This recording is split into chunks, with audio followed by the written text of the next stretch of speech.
And when we speak, we are afraid our words will not be heard nor welcomed. But when we are silent, we are still afraid. So it is better to speak, remembering we were never meant to survive. Welcome to Better to Speak, the podcast, where we use storytelling to transform silence into language and action. I'm your host, Kési Felton.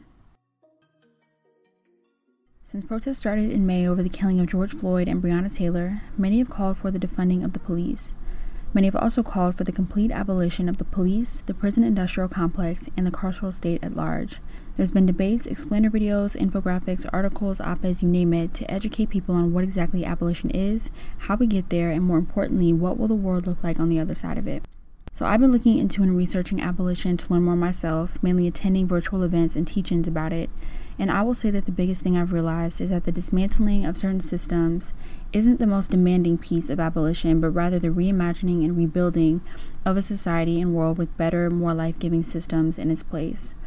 I remember always thinking to myself when I first started studying sociology that these social institutions are literally made up. Like, we think about the most basic institutions such as the family, religion, education, the economy.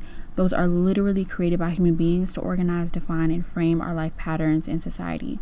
Those with power, namely white landowning men, created these dominant institutions in a way that related to their world and their life, while those of marginalized groups are designated as subcultures or erased altogether. I say this because I feel like with abolition, or really any conversation about policy, reform, anything, is people move as though the premise of those conversations is that these institutions and ways of organizing society are inherent to human life. I think that's because these systems and institutions have been around for so long, but also because of the prevalence of white supremacy and colonialism. For example, the police, which is a lot more recent in history than we like to think about, is something that people really struggle to imagine a world without. This clip from NPR explains it pretty succinctly. And so when you think about the fact that many of these institutions that people are working to abolish are fairly recent in a historical context, it begs the question of if we're truly capable of building something completely different. In the introduction of Are Prisons Obsolete, Angela Davis also poses the same question. The prison is considered an inevitable and permanent feature of our social lives. Most people are quite surprised to hear that the prison abolition movement also has a long history, one that dates back to the historical appearance of the prison as the main form of punishment. In fact, the most natural reaction is to assume that prison activists, even those who consciously refer to themselves as anti-prison activists, are simply trying to ameliorate prison conditions or perhaps to reform the prison in more fundamental ways. In most circles, prison abolition is simply unthinkable and implausible. Prison abolitionists are dismissed as utopians and idealists whose ideas are at best unrealistic and impracticable, and at worst, mystifying and foolish. This is a measure of how difficult it is to envision a social order that does not rely on the threat of sequestering people in dreadful places designed to separate them from their communities and families. The prison is considered so natural that it is extremely hard to imagine life without it. And I'll be sure to drop these resources in the show notes so you can do your own research if you haven't already. But especially this week after Jacob Blake was shot by police in Kenosha, Wisconsin, this conversation about abolition is coming up again as far as the national dialogue goes. And I have a few thoughts that I want to share before we get into this week's interview. Latidra Woodman, Jacob Blake's sister, said at a press conference, "I don't want your pity, I want change." I think that if we, as a society, were truly tired of police violence, we would have changed it by now. And by we, I'm not talking about black people because I feel like we've passed tired. I mean, if people in power, those in office, those with wealth, white people, those with privilege and power in this country were truly tired of police violence against black people, we would have changed it by now. And I think this for a few reasons. One, y'all still don't value black lives or see us as human beings, but we knew that. So more importantly, two, society still sees police as legitimate because those controlling the narrative as well as decision-making power are white and wealthy, aka those whose interests police are in place to protect. Three, society still sees police as legitimate because we've been told that they're here to protect and serve us. So we discuss reform to hold some faith that they'll change. Therefore, we postpone cultivating our imaginations and the communal networks of care to know how to define and create safety for ourselves. 4, and this kind of goes off of 3, society still sees police as legitimate because if and when we do reach a world on the other side of abolition, even before then really, we have to face all of the social inequalities and ills that we leave for the police to deal with. So to summarize, from what I've learned so far, it's an issue of those with privilege and power being complicit and willfully ignorant, and very often weaponizing the prevalence of police violence against Black and brown folks. It's an issue of a lack of imagination and collectivism, and it's an issue of people putting too much trust and responsibility in the hands of police in the first place. And there are people who are a lot more well-versed on the topic of abolition. One name that comes to mind is Miriam Kaba, who can teach you a whole lot more than I can communicate through this podcast. So I'll be sure to link them again in the show notes, because I'm going to humble myself and say that this conversation is often very layered and very nuanced and very challenging at times. And in some parts of it, I simply don't have the range. Like, this is definitely a journey where you have to read and engage in good faith and be open to challenging and internalizing information from outside sources that will challenge the most fundamental beliefs you have about the world, specifically with how society treats people and why our first response to everything is to punish and discard and cast people out instead of working to help them and eliminate the conditions that got them to where they are in the first place. It's not simply just a policy point that one either supports or doesn't. For example, with Breonna Taylor and the fact that her case is not moved in about 167 days, but who's counting, for those saying that they want abolition, the call to action then by definition cannot be to call for the arrest of the cops who murdered her. And that sounds wild as hell at first, but when you really think about it, that would then have to involve more cops and the judicial system and the prison system, assuming that all of those pieces are working together in the favor of justice, which we can already see that it isn't. So for me, at this point, the only call is for the abolition of the system that allowed this to happen in the first place, and the system that refuses to provide any type of justice or hold these officers to account, even after people have been demanding they do so for months. And that's hard. It shows that our knee-jerk reaction when things like this happen is to arrest the cops. But then again, like, that's one case. We look at all these individual cases. So if we call for officers to get arrested, that's a handful of officers. And this has happened in so many communities, so many times this summer alone. And of course, if you go back, you think about Michael Brown, Philando Castile, Eric Garner, Tamir Rice, Sandra Bland, Corinne Gaines, and countless others. And I also think of Ahmaud Arbery and Trayvon Martin, who weren't killed by police officers, but by people like that white boy who killed 2 protesters in Kenosha, who are operating under the guise of the policing of Black people that is inherent to and emboldened by the social construction of whiteness. And so again, even after we reach a world where police and prisons don't exist, in order to avoid recreating those systems with a new name and face, we also have to eradicate the concept of policing, or what some people call the cop in our head.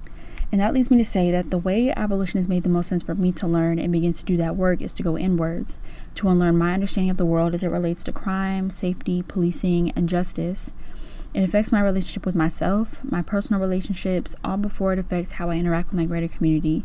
And I think about how, for example, children are treated in their homes, from the conversation about people spanking or otherwise disciplining their kids, and especially in schools where police are often present, but also by other authority figures like teachers. And I believe that the great schools in particular are a space where children are conditioned to be policed, from small things like, having to ask to go to the bathroom, needing a hall pass, dress codes, suspensions, etc., that are applied to Black and brown students more harshly than they are white students.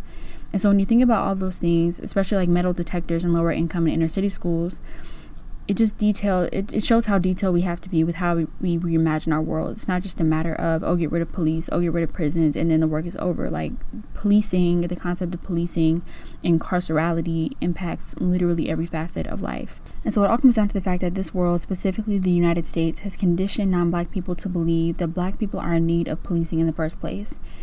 And I will say that this is an Africans only live, so I don't really like to aim my content at non-Black folks. So to Black people, I will say that this is another thing that I want us to reflect on and try to unlearn as well. Like, I know, you can internalize your own oppression, so we internalize that as well. A lot of us are conditioned to expect run-ins with the police at some point in our lives. We expect to be watched in police when we're in stores, when we're in school, when we're going for a jog in our neighborhoods, literally in every facet of life.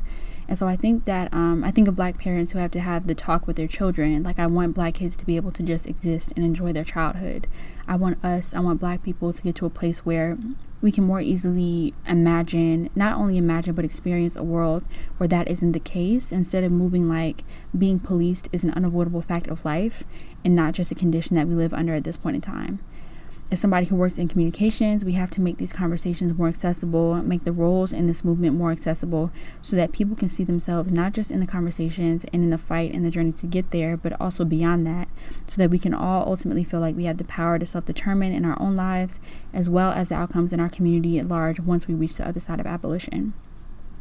So with that said, I want to introduce our guest for this episode. I spoke with Chris ThoughtPoet Brown, who is a photographer and writer from the Chatham and Burnside area in Chicago, and a member of the Chicago chapter BYP100, who's doing a lot of great work to mobilize and educate folks in this space. ThoughtPoet came up in the Young Chicago Authors and New Media spaces with artists like Chance the Rapper, No Name, Saba, and George Michael, all under the mentorship of Brother Mike. His photos show melancholy and, above all, his love for the Black and brown people of Chicago and beyond. He's had the opportunity to work with individuals and institutions such as Raekwon from the Wu-Tang Clan, Dr. Cornel West, Chicago Tribune, Essence Magazine, The Fader, Estelle, Dreezy, and many more powerful individuals. His main agenda he lives by is to screw the logical, continue to dream. My name is Christopher ThoughtPoet Brown. So the ThoughtPoet comes from me being a photographer. I come from a background of music journalism, photography, art, I guess. As far as getting into organizing, it kind of just melded together while being a part of the Chicago music scene. So like when Chance the Rapper was like on the come up, like we were right around him. And that's when BYP also got started. And so it just kind of made sense, meshing the art and organizing together. And then how long have you been a member of BYP, and what motivated you to join? Once the unfortunate passing on Laquan McDonald happened, and like what kind of happened between that time of like the video dropping and Van Dyke being indicted and stuff like that, that was around the time that we were doing like sit-ins at City Hall and stuff like that. And the night that the Laquan McDonald video finally was released, I remember we were just in the streets, and yeah, I was right there with them on Michigan and State, fighting off police on bikes. And I think maybe a week or two later, I joined BYP100, and that was like, I think going on 5 years ago now. Mm-hmm. So. And then you mentioned like the combination of your art and activism. So can you talk a little bit about how, like, you know, your background as an artist has impacted your approach to activism, or maybe vice versa? Well, as an artist, and I guess it's important to say this because of how I'm looking at my art now. When I was coming up, my grandma was like, because she's an artist, so she's like a doll maker, you know, soft sculpture. She's had her work featured at the Gustavo Museum. You know, I was always around art when I was coming up, so she always kept me in some type of art book. So like, you know, photos of the Harlem Renaissance, or like, you know, photos of Gordon Parks. And you know, I remember as I got older, I kind of just stuck to his work, just because of, you know, what he did for Time Magazine and Muhammad Ali. And I just remember wanting to be in those spaces that he was capturing, and, you know, picturing what Black people, you know, looked, felt, and just like sounded like in that like era. And so I guess like as time progressed, going into my art, when I started organizing, I really wanted to capture that same feeling, just because I feel like, especially with organizing and how Chicago has been perceived in the past just couple of days, like folks truly feel like we're like rebels to society, and we just, you know, can I curse or no? Honestly, yeah, you got it.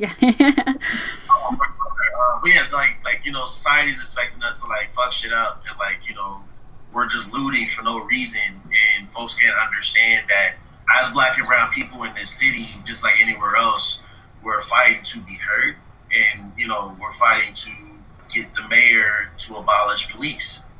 As simple as that. And I feel like the imagery that is in this very moment being created by myself and just other people in this, you know, city, it's something that people are going to talk about 10 years from now, which is weird saying because I just want to get through this shit. But yeah. Yeah.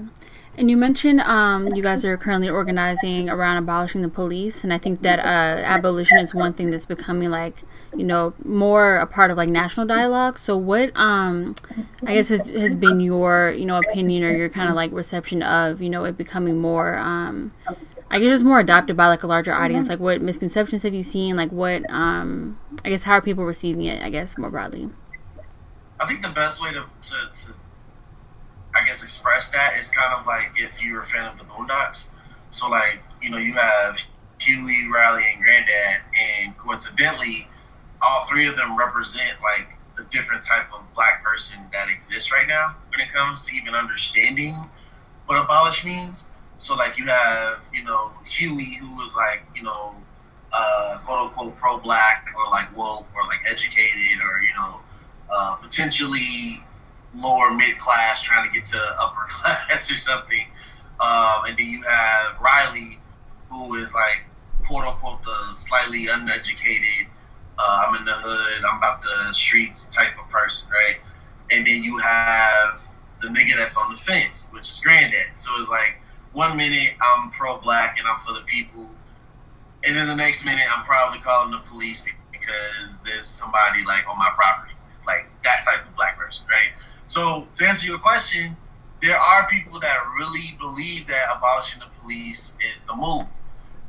And then you have people that could really give a shit about the police, although the police, makes it harder to just exist as a black person, whether you educated, non-educated, whatever.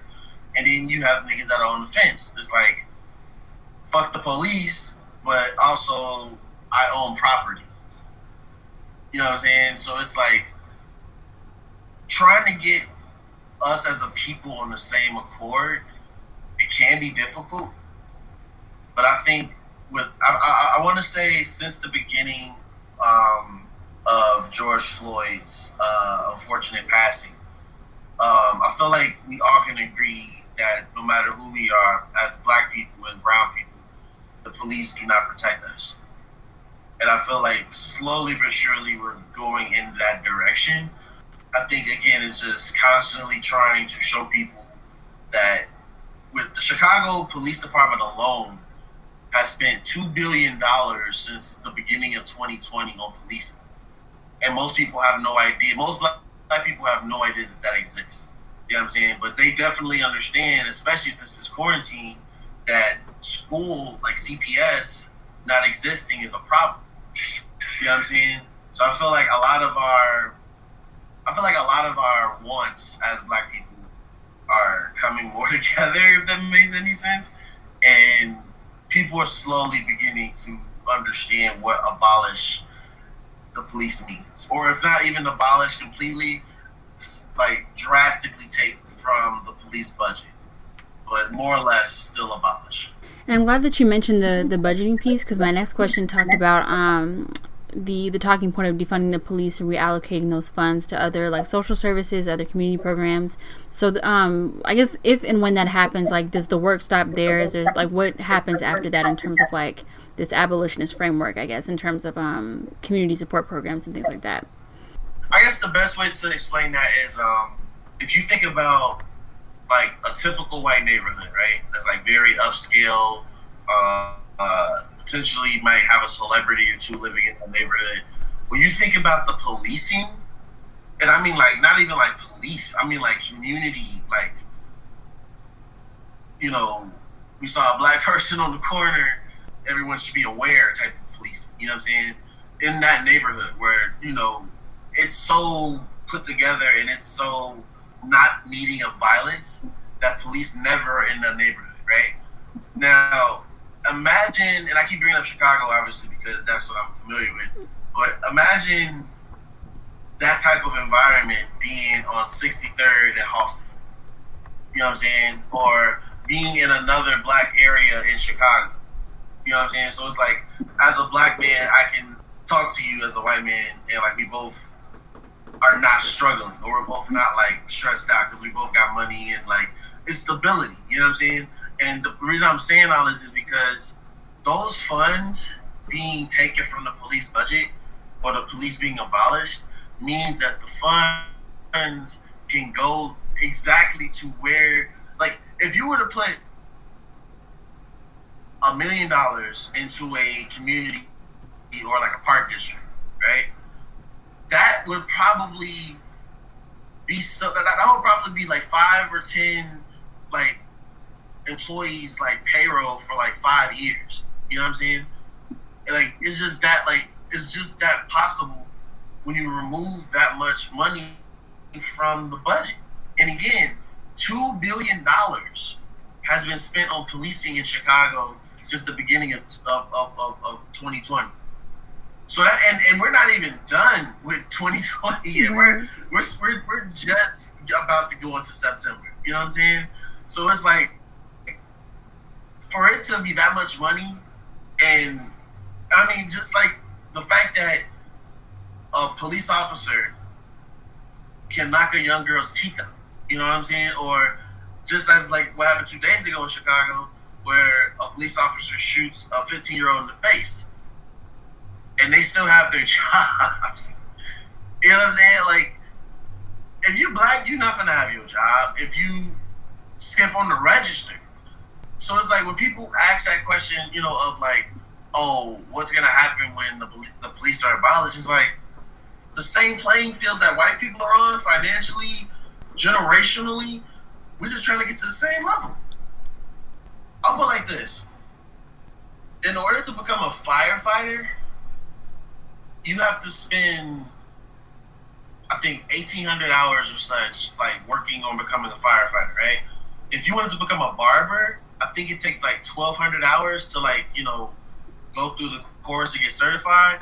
To become a police officer, like, as far as like, you know, certification, mental checks, all that, it takes about 900 hours to get that done.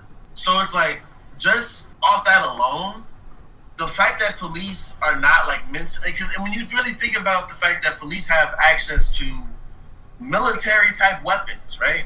Like, pepper spray is actually banned in wars. You know what I'm saying? But like, yet they can use it on us in protest. You see what I'm saying? Like, the fact that people that have access to this type of artillery do not go through some type of like mental thorough background check is absurd. You see what I'm saying? But in order to save someone out of a building on fire, you have to go through the most upkeep of like training and all this other stuff, right? The point I'm making is that the police have never protected anybody, not black and brown people, and it's like, I don't know. I think it's almost to a point where, like, you know, you have to laugh to like not get upset that you keep repeating the same thing, because when you think like truthfully, none of what we're saying, none of what we're doing is new. You know what I mean? And it's like, I think the only thing that is making all of this so important is the fact that quarantine, or like being in this COVID moment right now, is like all eyes are on, you know, what's making the most noise. You know what I'm saying? And it's like, even with COVID, which is not even related to, you know, police, like that's a whole like pandemic. You know what I'm saying? Like, black and brown people were hit the most. You know what I mean? And it's like the same, like the same type of white people that probably are like still okay now that the pandemic is kind of sort of lifting. Black people can't say that. And I think with moving these budgets, or moving the money into different budgets, just in general, for like programming, for after school programming, for trade programs, for more mental health clinics, just like more access to funds and like just different resources, plentiful resources, and like just different sides of the city.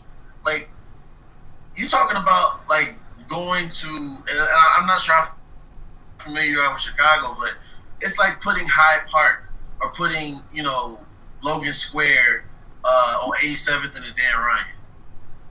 You know what I'm saying? Like, the type of resources that you would get up north is everywhere in the city. You know what I'm saying? And just imagine putting that type of mentality into the whole country and like just in general. But I mean, yeah, I feel like, you know, again, like, this is nothing new, you know what I'm saying? And, but I mean, it takes, you know, voices like ours to, you know, reiterate, unfortunately. But it's like, yeah, those, that, I mean, like I say, even with just putting the money into those different spaces I just mentioned, like, it would just be a whole different story once reparations are talked about, I guess. Right. And then you mentioned like people's voices getting more involved in this conversation. So how can people who maybe probably haven't previously thought about abolition, how can they, you know, get into this fight and into these conversations? To be honest, I know the fastest way is really to, people that, and I think that's the other thing is that in the world of organizing and in the world of, trying to learn what abolish the police even means, there are so many different groups and so many different, just platforms that are, explaining what abolish the police means and how that is beneficial to Black people. So I feel like for anyone that's not in Chicago, I would say, really following or trying to follow, protests or different social justice things that are happening in your area. So on social media, I know for Chicago, BYP100, Let Us Breathe Collective, Asada's Daughters, Good Kids Mad City, Black Rising, I could go on. But really getting in tune with those organizations, and I would say any and everything that needs to be learned about the moment that we're in as Black and brown folks will be learned, and how to contribute and use that information that will also be learned as well. And again, because majority of these spaces are, created and held and pushed by Black women, that's why these spaces are spaces I would recommend. So. And then how can people get involved with BYP100? I would say follow BYP100 on Twitter. You can also follow BYP100 on Instagram and Facebook. And yeah, any and everything that you would want to know about our chapters from Chicago to DC to New York, you will definitely find there. And then that's all the questions I had. Did you have any last pieces or last words that you wanted to share? I would just say for folks to, in the moments that don't make the most sense, just lean towards the art. And the art will tell you how to continue moving forward in this revolutionary moment that we're in. That's it for this episode. You can find us on social media at bettertospeak_ or on our website, bettertospeak.org. If you want to sponsor an episode and support Better to Speak, you can find the link to donate in the description of whatever podcasting platform you're listening on. Be sure to tune in to future episodes where we'll dive into various socio-political topics with the goal of transforming silence into language and action. Once again, I'm your host, Kési Felton. Thank you for listening.